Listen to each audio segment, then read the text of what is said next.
irmãos, eu gostaria de começar falando uma palavra a respeito das pregações que nós tivemos nessa conferência, os objetivos que nós mais ou menos delineamos para serem passados. O nosso intuito, quando nós conversamos e planejamos as mensagens para a conferência, nós pensamos justamente nesse tema central da unidade, o mesmo pensamento, o mesmo parecer, essa união nesse conhecimento que vem de Deus. E começamos com a unidade observada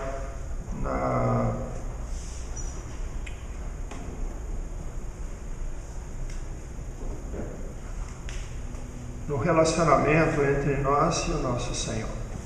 O Jorge falou sobre isso e nós pensamos na importância de ter essa unidade com o Senhor, que começa aí. Na verdade, nossa vida começa com o nosso relacionamento pessoal com Deus. Se isso não tiver em ordem, as outras coisas não vão funcionar, não tem como. Então, como é importante a gente ter uma unidade com o Senhor. Depois nós ouvimos do Luciano palavras sobre a unidade familiar, a importância de cada um de nós estar unido dentro da nossa família, né? Unido dentro daqueles com a nossa esposa e os nossos filhos, a unidade ali dentro de nossas casas, né? De um relacionamento horizontal que nós temos. Depois então o Sr. Bodanese falou a respeito da unidade, pensando em termos de família e igreja, a conexão da família com a igreja e a unidade que deve existir no desejo de toda a família estar participando, estar junto no mesmo intuito, unidos dentro da igreja. Isso são coisas que vão se somando. Primeiro um relacionamento vertical, depois horizontal, depois expandindo o relacionamento horizontal com a igreja. Posteriormente, o Rogério trouxe a importância da unidade na palavra, mostrando que a palavra de Deus, ela é realmente o sustentáculo da nossa fé, onde nós devemos estar estruturados. E mesmo que você tira um pilar ou outro pilar, a palavra vai ainda sustentar, mas aí a gente balança. Eu lembro desse. Então nós precisamos prestar atenção em todos os ingredientes que nos fazem unidos na palavra e unidos com a palavra do Senhor, para que a palavra do Senhor seja realmente uma predominância na vida individual de cada um. E depois também o Rogério também falou sobre a unidade na igreja local, que a gente entende o corpo de Cristo como sendo um organismo universal ou global, né? Mas nós sabemos que ele começa individualmente por cada pedacinho, e cada pedacinho, cada 2 ou 3 irmãos que estão se reunindo com a palavra, como o pastor Ed falou lá dos 3 irmãos lá de Sombrio, e nós temos grupos pequenos lá em Brusque também, o grupo de Maracajá também está começando, e vários outros irmãos. A gente nota que a igreja local, ela acaba na somatória de todas as igrejas locais. Nós temos o corpo de Cristo. E o Paulo depois falou a respeito da unidade na igreja global e a nossa importância de considerar as outras comunidades que estão mais longe de nós, mas que são igualmente participantes do corpo de Cristo. Não vou entrar em detalhes em muitas dessas coisas por causa do nosso tempo, mas para aqueles irmãos que não tiveram a oportunidade de participar dessas coisas de uma ou de outra pregação, por isso estou falando alguns detalhes. E a unidade na doutrina que nós falamos ontem à noite, e mostrando a importância realmente de estarmos unidos numa só alma, num só pensamento, numa só palavra, que é a única que vem do nosso Senhor Jesus Cristo diretamente para a igreja hoje. Depois, agora mesmo, o pastor Hélio cobriu o assunto da oração na igreja local, a importância da oração em si, como nós devemos orar e como nós devemos considerar a oração como um elemento de grande importância para nossas vidas, isso dentro do nosso dia a dia, das nossas atividades diárias e em relação ao nossa comunhão com o Senhor. Volta lá na primeira pregação da unidade com o Senhor e estendido orando pela igreja, orando uns pelos outros dentro da comunidade local. Agora nós vamos falar sobre oração em termos de igreja global, né? De nós estarmos unidos no propósito de orarmos pelas igrejas que estão lá longe, que nós muitas vezes nem conhecemos. E essa será o desejo que nós temos de cobrir agora. E eu gostaria então de começar com a passagem de Colossenses, capítulo 1, de 13 a 12. E aqui eu vou passar três ou quatro passagens que falam a respeito, assim, que mostram orações que o apóstolo Paulo fazia. Então vamos lá. Então em Colossenses, no capítulo 1, começando no versículo 3, é interessante, é o começo de uma carta. E o apóstolo Paulo começa essa carta, escreve essa carta em clima de oração. Ele escreve essa carta em forma de oração. Ele fala assim: damos sempre graças a Deus, Pai de nosso Senhor Jesus Cristo, quando oramos por vós. Desde que ouvimos da vossa fé em Cristo Jesus e do amor que tendes para com todos os santos, por causa da esperança que vos está preservada nos céus, da qual antes ouvistes pela palavra da verdade do Evangelho, que chegou até vós, como também todo mundo está produzindo fruto e crescendo. Tal acontece entre vós, desde o dia em que ouvistes e entendestes a graça de Deus na verdade, segundo fostes instruídos por Epáfras, nosso amado conservo, e quanto a vós outros fiel ministro de Cristo, o qual também nos relatou do vosso amor no Espírito. Então, essa pequena introdução, ele vê que o apóstolo Paulo, ele está plenamente consciente de que ele não é o único que está trabalhando com o Evangelho. Aqui nós encontramos Epáfras sendo aquele que estava conduzindo a igreja lá em Colossos, e que dá a entender que é fruto principalmente do trabalho de Epáfras, um instrumento usado por Deus para o crescimento daquela comunidade. E o apóstolo Paulo menciona também que em todo mundo está produzindo e crescendo. Então o apóstolo Paulo estava consciente de que ele não era o único que estava trabalhando. Priscila e Áquila, acredita, sejam basicamente os fundadores da igreja em Roma. Não foi o apóstolo Paulo que fundou a igreja em Roma, né? E é interessante que, mas ele teve a sua participação instruindo Priscila e Áquila. Ele teve a sua participação instruindo Epáfras, instruindo outros, e daí então a palavra foi se expandindo e foi atingindo outras regiões. E como o apóstolo Paulo diz, por todo mundo, né?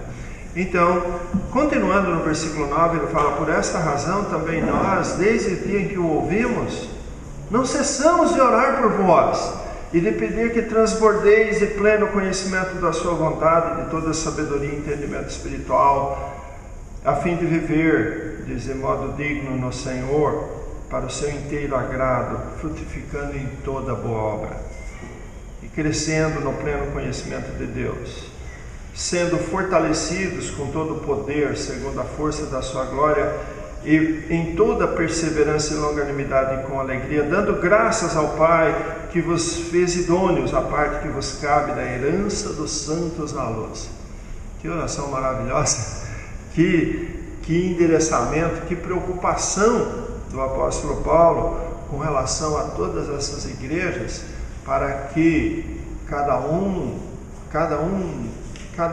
igreja, cada grupo, cada aglomerado de crentes, todos caminhassem nesse destino do crescimento, da edificação, do conhecimento do nosso Senhor Jesus Cristo. Vamos agora dar uma olhadinha na oração de Paulo em Tessalonicenses capítulo 3. Eu não me lembro exatamente quais das passagens que o irmão pastor Hélio trouxe para nós de cabeça, mas eu sei que ele andou passando alguns versículos que eu também tinha planos, porque estamos falando, os dois falamos sobre oração, e não querendo ser repetitivo, mas em 1 Tessalonicenses 3, de 9 a 13, o apóstolo Paulo diz assim, 1 Tessalonicenses, capítulo 3, de 9 a 13, pois, que ações de graças podemos tributar a Deus no tocante a vós outros, por toda a alegria com que nos regozijamos por vossa causa diante do nosso Deus, orando noite e dia com o máximo empenho para vos ver pessoalmente e reparar as deficiências da vossa fé. Ora, o nosso mesmo Deus e Pai e Jesus nosso Senhor dirijam-nos o caminho até vós, e o Senhor vos faça crescer e aumentar no amor uns para com os outros e para com todos, como também nós para convosco, a fim de que seja o vosso coração confirmado em santidade, isento de culpa, na presença de nosso Deus e Pai, na vinda do nosso Senhor Jesus com todos os seus santos. A gente nota a oração do apóstolo Paulo, é uma oração voltada para crescimento espiritual e crescimento prático, ou seja, santidade. Crescimento prático envolve santidade, envolve justamente o produto dessa fé dentro do nosso ser individualmente e em grupo. É interessante notar que o crescimento espiritual não é simplesmente ter conhecimento de informação da Bíblia. O crescimento espiritual e edificação vem justamente quando você aplica e vive essas coisas. E a oração é parte disso. Você não consegue realmente orar como convém, Nós não sabemos orar como convém. E é somente o fruto do Espírito em nós que vai produzir uma oração decente. Porque somente quando somos liderados pelo Espírito é que nós podemos até mesmo dirigir a Deus numa comunhão razoável, em que Deus aceitaria nossas orações. Às vezes eu fico preocupado porque eu me lembro de uma passagem no Antigo Testamento que eu uso muito em evangelismo, para mostrar que o pecado separa a gente de Deus. Então olha só o que ele diz em Isaías 59, versículo 1. Isaías 59, ele fala assim, lembrem-se que nós estamos falando agora de uma passagem do Antigo Testamento, uma passagem que foi entregue à nação de Israel, e ali similarmente nós encontramos uma orientação interessante sobre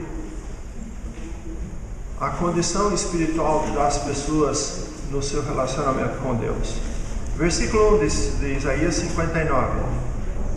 Isaías 59, versículo 1. Eis que a mão do Senhor não está encolhida para que não possa salvar, nem surdo o seu ouvido para não poder ouvir. Versículo 2. Mas as vossas iniquidades fazem separação entre vós e o vosso Deus, e os vossos pecados encobrem o seu rosto de vós, para que vos não ouça. porque as vossas mãos estão contaminadas de sangue, os vossos dedos de iniquidade, os vossos lábios falam mentiras e a vossa língua profere maldade. E assim por diante ele vai falando, e é muito triste ver que essa é uma realidade, foi uma realidade na vida dos israelitas, e nós, farinha do mesmo saco, seres humanos, descendentes de Adão, que fomos nascidos nesse corpo de natureza pecaminosa, nós não somos diferentes. O apóstolo Paulo mostra várias vezes que nós não devemos fazer como eles fizeram, porque ele sabe que é assim que é a nossa tendência. A tendência do ser humano é fazer como eles fizeram. Então, logicamente, nós não sentimos que a nossa oração muitas vezes é atendida, porque nós mesmos não confiamos no nosso próprio procedimento, que nós sabemos que nós estamos fazendo coisa errada. Então, quando você ora a Deus vivendo uma vida errada diante de Deus, parece realmente uma grande hipocrisia, parece uma verdadeira mentira, porque você está fingindo santidade ao pedir para Deus como você fosse digno de pedir alguma coisa a Ele. Bom, irmãos, é importante a gente saber que nenhum de nós é digno mesmo. Nós não sabemos orar como convém, primeiro porque muitas vezes nós nem dignos somos de dirigir nossas palavras ao Deus Altíssimo. Vale a pena a gente lembrar de Daniel 9. Vamos voltar a Daniel 9, um trecho que nós levantamos num dos nossos estudos, um pouquinho antes de Ezequiel, né? O livro de Daniel. Daniel é depois de Ezequiel. No capítulo 9, ele fala assim,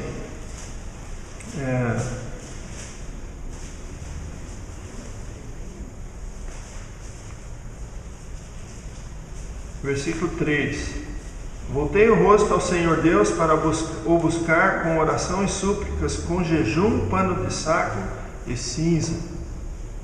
Orei ao Senhor meu Deus, confessei e disse: Senhor, Deus grande e temível, que guardas a aliança e as misericórdias e a misericórdia para com os que te amam e guardam os teus mandamentos.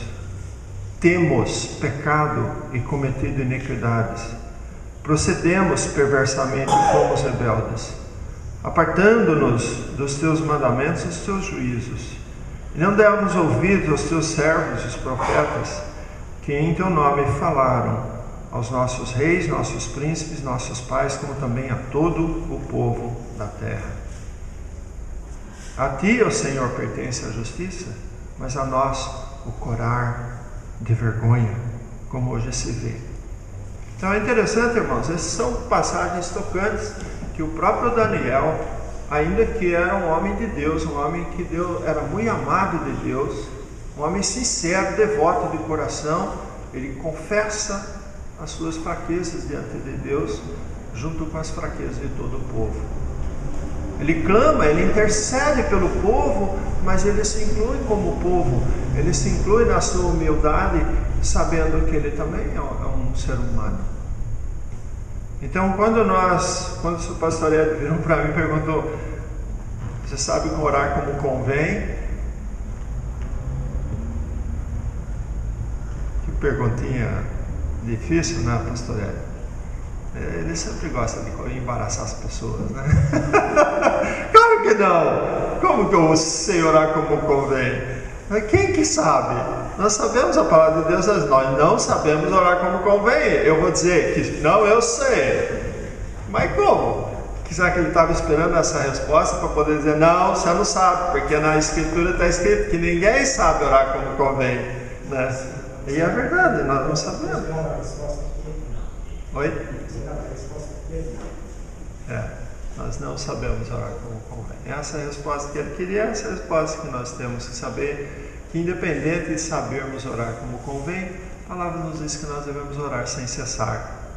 Talvez orando sem cessar, alguma coisinha sai boa. Mas é importante a gente perceber, irmãos, que oração é um assunto delicado. É um assunto delicado porque não tem assunto que envolva mais intimidade com Deus do que essa. O assunto de oração é um assunto difícil. Eu confesso que da minha vida toda, desde que eu criei em Cristo, essa sempre foi a área mais difícil da minha vida. Oração. Confessei isso. Hã? A minha também confessei isso. Então, por quê? Porque quanto mais você conhece da palavra de Deus, mais culpado você é. Quanto mais você conhece o amor que Deus tem por nós, mais miseráveis nós sentimos, porque a gente percebe o quão miserável nós somos na hora de exercer esse amor. Quanto mais a gente conhece a grandeza das revelações de Deus, mais pequeno, mais minúsculos nós nos sentimos e mais humilhados por tamanha sabedoria, tamanho amor e tamanha dedicação que Deus tem por nós. E aí nós ficamos sem palavras. Nós não temos o que falar. Temos que falar o quê? O que eu vou dizer? Até para pedir eu fico constrangido. Pedir não mereço nada. Eu tenho que mais é que me contentar com o que eu tenho e ficar quietinho com a rabinha no meio das pernas, bem ali encolhidinho no meu canto, como um cachorro abandonado, esquecido num cantinho da construção abandonada, enroladinho ali quietinho, para ninguém me ver no escurinho, porque nós somos miseráveis, né? Uma vez eu vi um filme que chama Les Miserables, né? Os Miseráveis. Um filme muito tocante, mas totalmente fora do enredo do filme. Eu fui pensando nesse Os Miseráveis. É o que nós somos, miseráveis. Nós vivemos numa miséria espiritual, no tocante ao que nós somos. E por um outro lado, num oposto extremo, nós vivemos na abundância da graça de um Deus que nos ama. Então, irmãos, eu queria mudar os polos agora. Eu queria transferir vocês desse estado de miseráveis para um estado de graça. E lembrar que é assim que Deus nos quer. Deus quer que nós desfrutemos da graça dele. E Ele quer a santificação, porque Ele sabe que a santificação vai nos dar essa graça. Na santificação você vai se sentir bem com Deus. Você desviando do pecado, você vai se sentir bem com Deus. Por isso Ele é essas orações. É oração para crescimento, oração para santidade, oração para uma vida limpa diante de Deus, porque assim você vai se sentir bem diante dEle. E assim você vai poder também visualizar a miséria de outros irmãos e orar por eles e pedir também o mesmo que Paulo estava pedindo pelos Colossenses, Tessalonicenses, e se você olhar bem, ele vai pedir sempre por toda a igreja, por toda a igreja. O apóstolo Paulo sempre pediu isso ao Senhor por toda a igreja. Então ele diz aqui, olha, na segunda carta de Paulo aos Tessalonicenses, essa foi a primeira carta. A segunda carta ele diz assim, no capítulo 1, versículo 1, de 3 a 12. Segunda Tessalonicenses, é o próximo livro.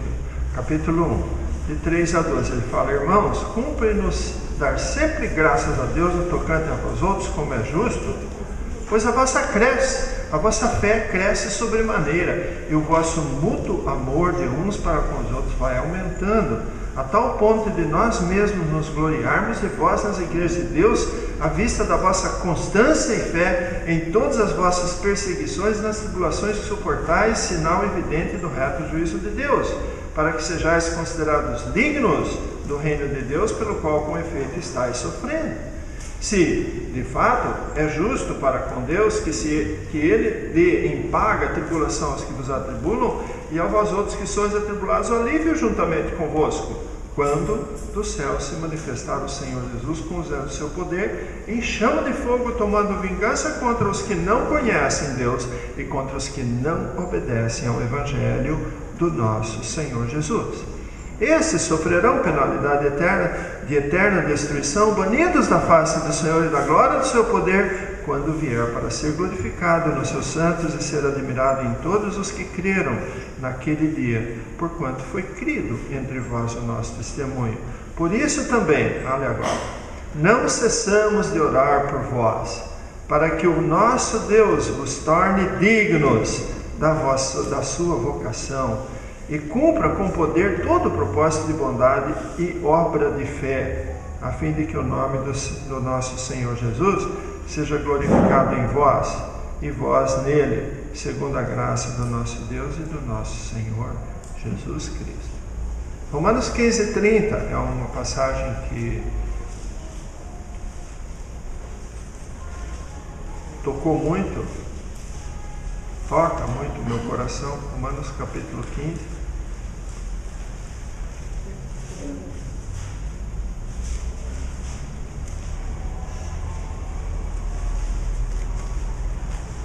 Versículo 30, Romanos 15:30, onde o apóstolo Paulo diz assim: Rogo-vos, pois, irmãos, por nosso Senhor Jesus Cristo, e também pelo amor do Espírito, que luteis juntamente comigo nas orações a Deus a meu favor. Olha só, o apóstolo Paulo ora pela igreja e pede para a igreja orar por ele. O apóstolo Paulo pede várias vezes: ore por mim. O apóstolo Paulo, no capítulo 6 de Efésios, ele fala palavras que no começo, a primeira vez que eu li essa passagem eu ficava pensando: mas Deus escolheu ele para ser apóstolo e tudo, ele ainda tem que pedir. Olha só o que ele pede em Efésios. Vamos dar um pulinho lá em Efésios 6.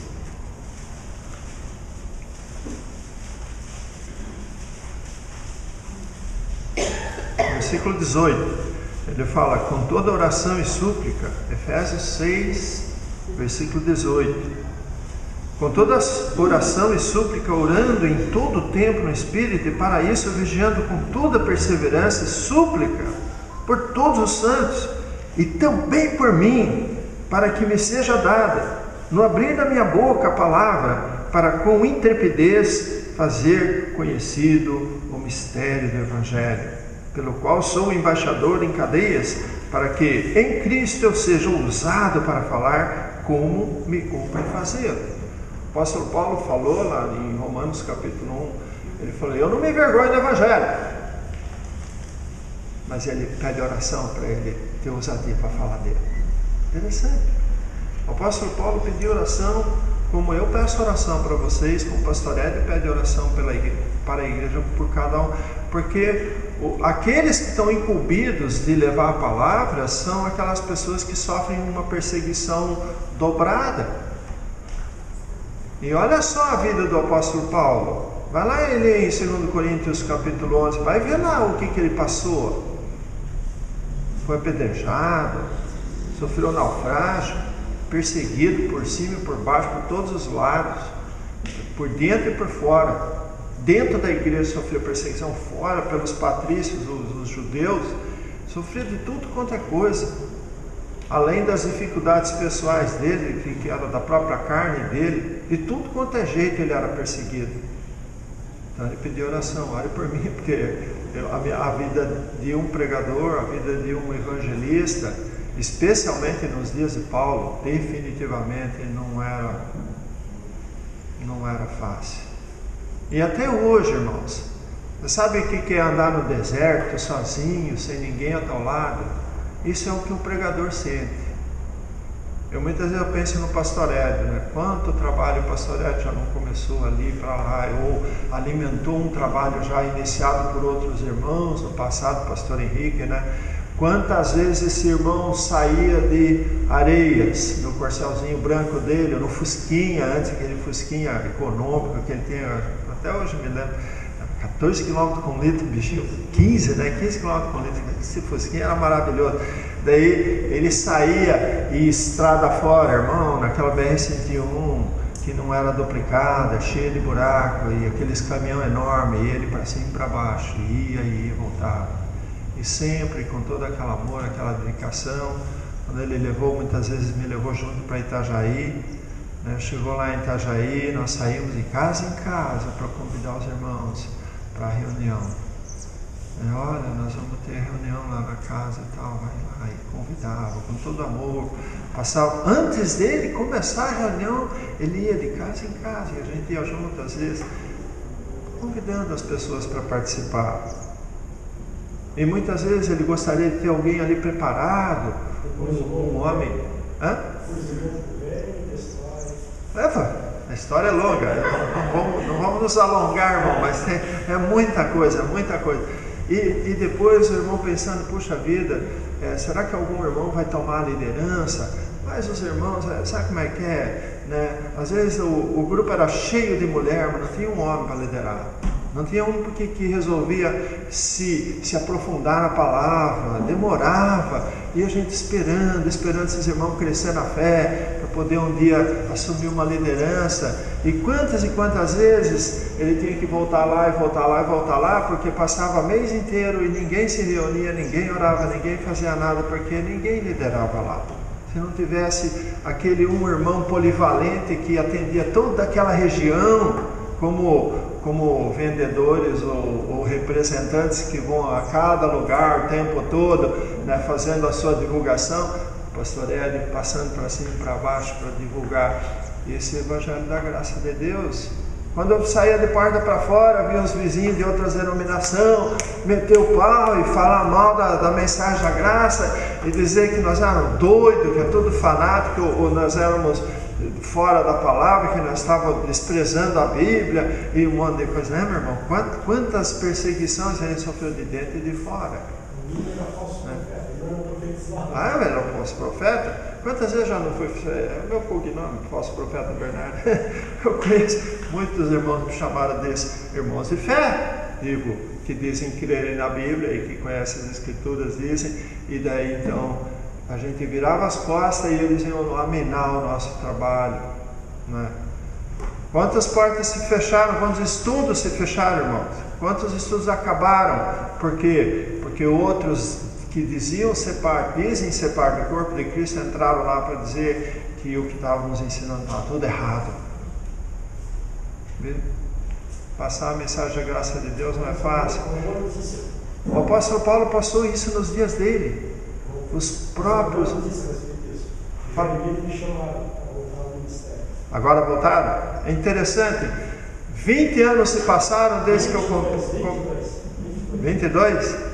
Então, similarmente, eu comecei um trabalho em Timbé. 20 anos depois, eu fui chamado para eles pedir desculpa e perdão para mim, porque eles viram que eu não estava pregando nada errado, estava certo que eu estava ensinando.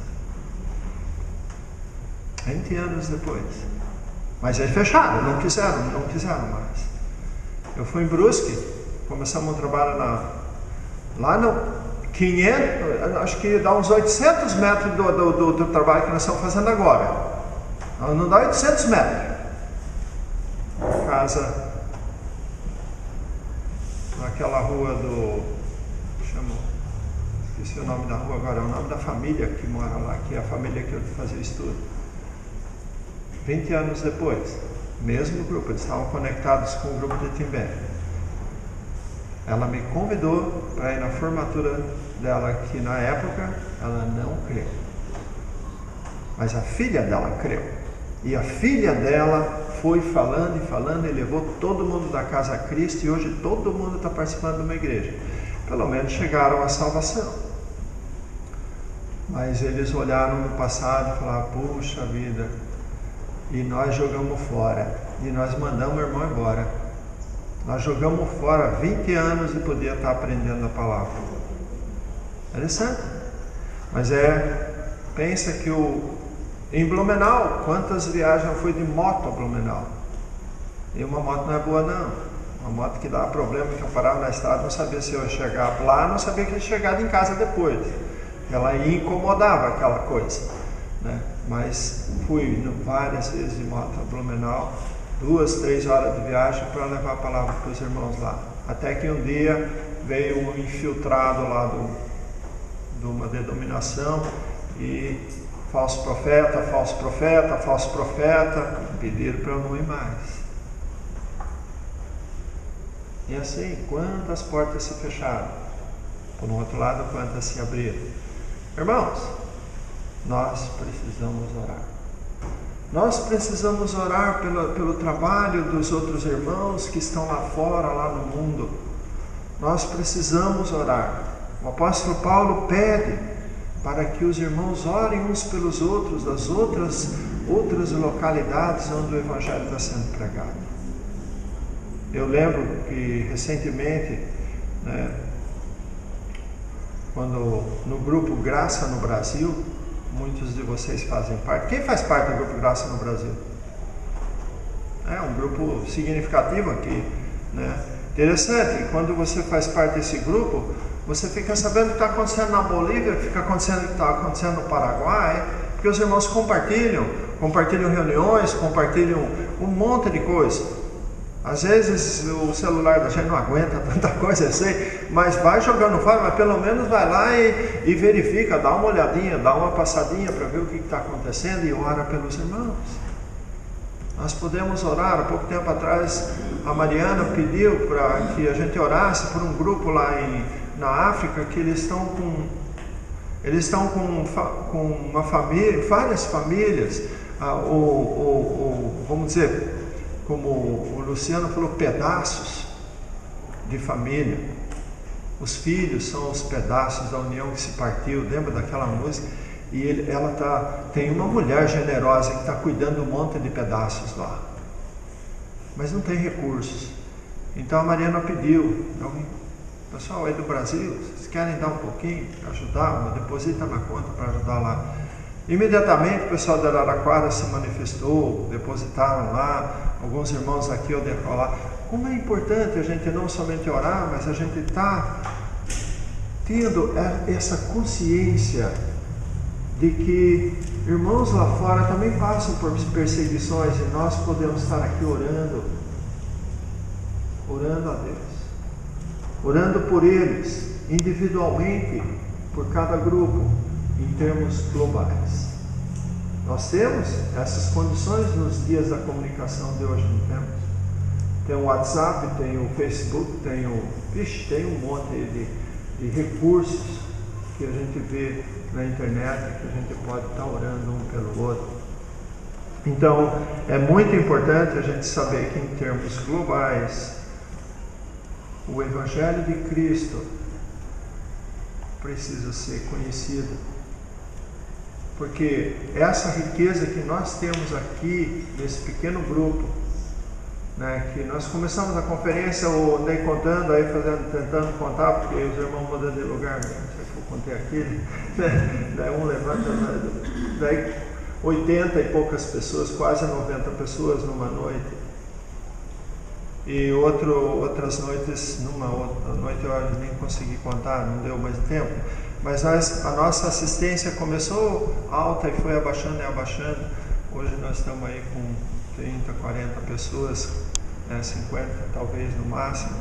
Mas é interessante saber que, independente do fluxo das pessoas que podem atender as reuniões ou não, pensa bem, nós somos um grupo pequeno, comparado com o corpo de Cristo espalhado no mundo todo, e nós somos chamados pelo Senhor. Nosso Senhor Jesus Cristo nos instruiu a orar sem cessar, uns pelos outros, em termos globais também. E quando nós oramos, nós nos envolvemos. Um dos problemas da oração é isso: quando você começa a orar, você começa a envolver. E quando você começa a envolver, o seu tempo acaba, porque não dá para a gente gastar tempo com todo mundo, porque o tempo é limitado. Então o nosso tempo de oração, nossa devoção, nossa dedicação acaba ficando limitada. Então a gente fica indignado e começa a convocar a igreja e fica provocando e empurrando os irmãos para participar também, Irmãos, vamos tomar essa consciência, a consciência do nosso privilégio, porque orar é um privilégio. Em 2 Coríntios capítulo 1, 2 Coríntios capítulo 1,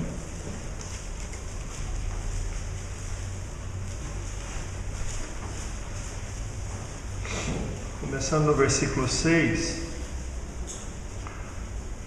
ele fala assim: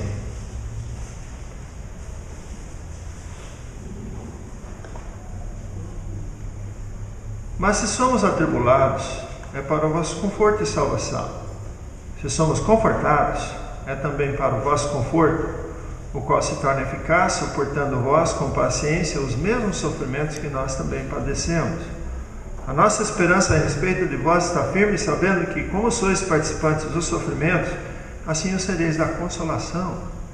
Porque não queremos, irmãos, que ignoreis a natureza da tribulação que nos sobreveio na Ásia, porquanto foi acima das nossas forças, a ponto de desesperarmos até da própria vida.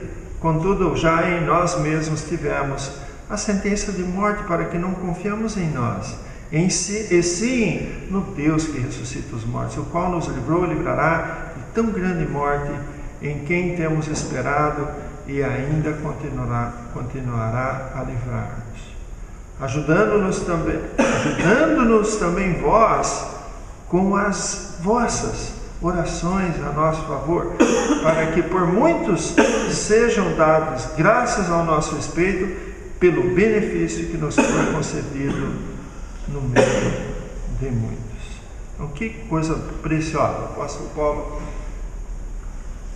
nos convocar os coríntios, convocar a igreja, convocar a todos nós para fazermos parte dessa tribulação e também do consolo, fazermos parte dessa vida que nós temos em Cristo.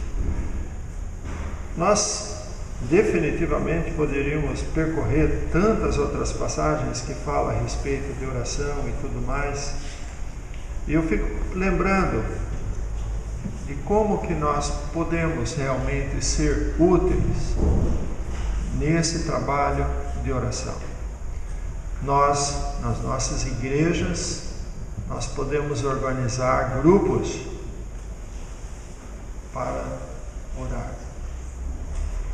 Eu conheço um grupo na cidade de St. Paul, Minnesota. Uma vez nós estávamos passando pelo estado de St. Paul, no estado de Minnesota, na capital lá, capital não, uma cidade grande que tem, e daí eu falei para a Carol, nossa, numa cidade tão grande como essa não tem nenhuma igreja da graça para a gente dar uma parada? Ela falou, não tem uma igreja, mas tem um grupo de senhoras que se reúne e elas oram por nós o tempo todo. Eu falei, vamos já para lá. Aí pegamos, descobrimos, não sei como, descobrimos o endereço e fomos lá perguntar. Você acredita que as mulheres que faziam parte daquele grupo, em torno de umas 30 mulheres, quando elas ficaram sabendo que a gente ia chegar na cidade, foi um alvoroço. Imediatamente elas se comunicaram, naquela época não tinha internet, só na base do telefone, ligaram para uma, ligaram para outra, em meia hora falaram, vocês vão para tal lugar, tá endereço. Nós fomos lá, estava lá todas as mulheres reunidas, com bolo, eu não sei de onde eles trouxeram tanta coisa. Com bolo, fizeram uma refeição para nós e tudo, e estavam todas felizes. E sabe o que elas disseram? Vocês são o objetivo da nossa oração. Nós nos reunimos toda semana para orar por vocês. Não era só nós, ela estava falando dos missionários. E nós nos sentimos honrados de poder ter a comunhão com pessoas que estão toda semana se reúnem para orar pelos missionários que estão passando, falando o evangelho no mundo todo. Que alegria, irmãos. Não tinha palavras para agradecer o conforto que a gente sentiu, o estímulo de saber, não era uma igreja, ninguém pregava, não tinha mensagens, tudo, elas se reuniam para orar. Interessante, né? Então, nós podemos desenvolver grupos assim. A palavra de Deus diz que o apóstolo Paulo, não tendo igreja, ele foi procurar um lugar de oração. E lá, ele iniciou um ministério, uma igreja lá, naquele lugar de oração. Lembra? Quem conhece a palavra sabe do que eu estou me referindo. Então, é interessante notar que são projetos que nós podemos desenvolver na nossa igreja local para orar pelas nossas causas e orar pelas causas globais. Orar pelos irmãos do Paraguai. Orar por uma Bolívia que é comunista agora, que está trazendo empecilho para os irmãos de lá e as igrejas de lá. Orar para aqueles irmãos que estão na Indonésia, nas Filipinas, na África e na Austrália. Irmãos, vocês não podem imaginar, o Paulo falou de 20 países onde a mensagem da graça possui igrejas, possui trabalho. 20 países, contém 200 países no mundo para a gente atingir, né? Nós temos que pelo menos orar por aqueles que têm, né? Sem falar na nossa oração em favor de que essa mensagem atinja mais outros lugares. Eu peço encarecidamente que vocês orem pelo nosso trabalho em Brusque, porque às vezes é desanimador, a gente chega lá, tem 2, 3, 4 irmãos se reunirem. E às vezes aparecem uns 10, a gente fica todo feliz, né? Lá em Maracajá, né? Quando eu chego lá, tal irmão não vai poder vir, tal irmão não vai poder vir. Aí eu fico pensando, bicho, vai ser um grupinho pequeno. Quando chega lá, aparece gente, não sei de onde, né? Interessante. Eu peço que os irmãos continuem orando, porque é um trabalho que está começando. Os irmãos são bebês em Cristo, eles precisam de nossas orações. Eu creio que o pastor Ed também tem os seus lugares onde estão trabalhando com muitos irmãos e cada um de nós.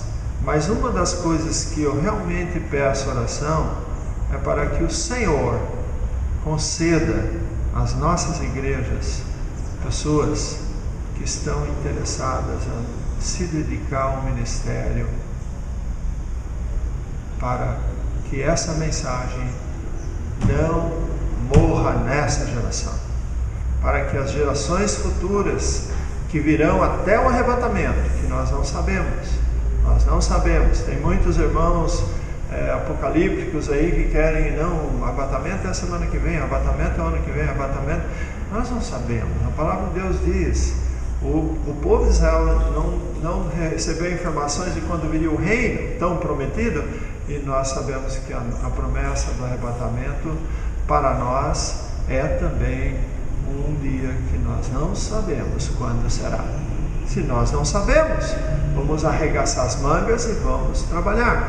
E nós precisamos ter certeza que as gerações dos nossos filhos e dos nossos netos, será que eles terão líderes para liderarem eles na sua vida espiritual?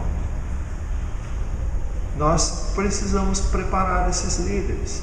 O futuro da nossa igreja está nesses próximos que virão após nós, que vão pegar o bastão, sabe, nas Olimpíadas, quando passa o bastão, né, a tocha, né, na mão um do outro, para que o outro possa continuar para o ano seguinte e assim por diante. Nós precisamos ter pessoas desejosas de servir ao Senhor, para entregar as suas vidas totalmente ao ministério. Quando eu falo totalmente ao ministério, não significa que a pessoa vai viver do ministério, não significa isso, mas significa que ela vai comprometer a sua vida com a obra do Senhor. E isso é muito importante, porque o apóstolo Paulo também foi um fazedor de tendas. Ele também sustentava o próprio ministério e muitos dos que ele levava com ele no princípio do seu trabalho. Só apenas depois, nos anos mais para frente, que ele foi sustentado pelos irmãos, até que ele foi preso, e daí ele ficou o resto da vida preso até o final da sua morte. Então, muito interessante, muito importante, irmãos, que nós saibamos que as gerações que virão lá no futuro dependem de irmãos que sejam preparados e que queiram ser preparados para o ministério. E nisso está a esperança da propagação da igreja, não em termos locais apenas, mas globais também. Por quê? Porque a esperança do Paul vir voltando para o Brasil, ele está encerrando as suas atividades na África, indo para os Estados Unidos, visitando as igrejas para mais uma vez expor junto com a Mariana, que na outra vez ele estava sem ela, expor junto com a Mariana os seus propósitos de trabalho aqui no Brasil, trabalhar em grandes capitais. Enquanto isso, ele já estava cutucando e procurando pessoas em cada um dos grandes centros urbanos que possam ajudá-lo nesse trabalho de divulgação do Evangelho em grandes cidades. E ele já encontrou muitos irmãos. O irmão Alceu de Minas Gerais vai trabalhar em Belo Horizonte, o irmão em Niterói, Rio de Janeiro, outros irmãos perto de São Paulo, Campinas e Sorocaba e toda a região. Ele já tem várias pessoas que estão desejosas de contribuir, ajudar esse ministério para frente. Vamos orar por isso. Nós vamos orar por aqueles que estão nas frentes de trabalho e também orar por aqueles que estão trabalhando entre nós. Orar pelo Rogério, orar pelo Pastor Hélio, orar pelo irmão Valdenésio, orar por todos aqui que estão desejosos e dedicados à obra do ministério. E orar por todos nós, orar por cada um de nós. Orar porque quando você pensa nos irmãos que você tem dificuldade de relacionamento, a primeira coisa na sua oração, ora para que o Senhor te conceda perdão, perdoar, só lembrar, nós somos farinha do mesmo saco, somos pecadores salvos pela graça de Deus, mas deficientes em muitas coisas, nós também somos. Por isso nós devemos perdoar aqueles. A primeira coisa que a gente faz quando a gente ora para alguém, perdoar se há alguma coisa que traga empecilho nos relacionamentos. Então, irmão, nós vamos terminar. Eu creio que meu tempo já deve ter passado também, como sempre, né? Acho que dos que já foi. Então, dos que costumam pregar aqui na frente, eu sou talvez o que abusa da paciência de vocês, mas gostaria de realmente deixar esse desafio. Eu tenho finalmente, para terminar, eu tenho aqui na minha mão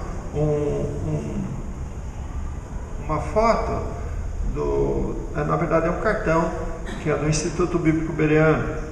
Nós temos uma equipe de pessoas aqui que eles dedicaram as suas vidas para treinar pessoas para o ministério. Esse é o objetivo dessa organização. E eu conheço individualmente cada um deles. E temos um amor muito grande por cada uma dessas pessoas aqui. E eles são também alvo das nossas orações. Então você tem condição de pesquisar na internet e descobrir quais são essas organizações que são formadas para preparar obreiros, para dar profundidade de conhecimento para que eles sejam bem equipados para o ministério. Orar pelas igrejas, orar pelas instituições que treinam obreiros para o ministério. E daí então, com isso, eu gostaria de lembrar que é por causa, muitas vezes, desse trabalho que nós poderemos ter irmãos preparados lá no futuro. Vamos lembrar de agradecer a Deus por aquilo que Ele tem feito até o presente momento em nossas vidas. Agradecer que se nós temos ainda tempo aqui na terra, antes do arrebatamento, que nós possamos orar para que o nosso tempo seja priorizado para a obra do Senhor. Mais uma vez, muito obrigado aos irmãos pela participação de todos e vamos agradecer.